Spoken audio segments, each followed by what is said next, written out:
کسی سے ذاتی کوئی عداوت نہیں رکھتا، نہ کوئی کسی طرح کا کوئی نفع کسی سے ہے مجھے، نہ کسی پیر سے، نہ کسی خطیب سے، نہ کسی شاعر سے۔ میرا ایک ہی مقصد ہے، تمہیں عزت تمہارے نبی کے نام سے ملی ہے، تمہیں عزت تمہاری شریعت کے نام سے ملی ہے، تمہیں عزت اسلام کی وجہ سے ملی ہے، تمہیں عزت کسی منبر رسول پر اسلامی وضاقتہ کی وجہ سے ملی ہے، تم اسلام کو ہی شبیہ بگاڑ دو، یہ بہت تعجب کی بات ہے۔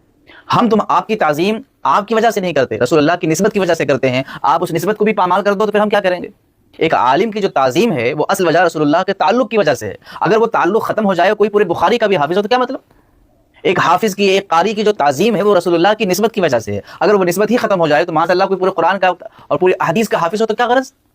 تو اس بات کو بھی پیش نظر رکھیں، میں اپنے خطباء، شعراء یا اپنے پیران اعظام سے کوئی عداوت نہیں رکھتا، میرا یہ کہنا ہے کہ یہ عزت اللہ اور اس کے رسول کے دین کے نام پر ملی ہے، تو اس دین کا سودا تو نہ کریں، اس دین کا مذاق تو نہ بنائیں، اس دین کے نام پر جھوٹ تو نہ بولیں، جس دین کی وجہ سے آپ کی زندگی گزر رہی ہے اس دین کی شبیہ تو نہ بگاڑیں۔ اگر آپ مذہب کی اشاعت نہیں کر سکتے، تبلیغ نہیں کر سکتے، ازالہ شبہات نہیں کر سکتے، تو کم سے کم سچائی تو بیان کر سکتے ہیں۔ جھوٹ کیوں بیان کرتے ہیں؟ کیوں غیروں کو مذہب اسلام پر بولنے کا موقع دیتے ہیں؟ کیوں باطل فرقوں کو ہنسنے کا موقع دیتے ہیں؟ کیوں مشرکین یہود و نصارہ کو جو اعتراض کرنے کا موقع دیتے ہیں؟ کیوں کچے ذہنوں کو آپ خراب کرتے ہیں؟ کہ آپ کی ذمہ داری نہیں ہے کہ آپ یہاں پر کھڑے ہو جائیں تو آپ ذمہ داری کے ساتھ بات کریں؟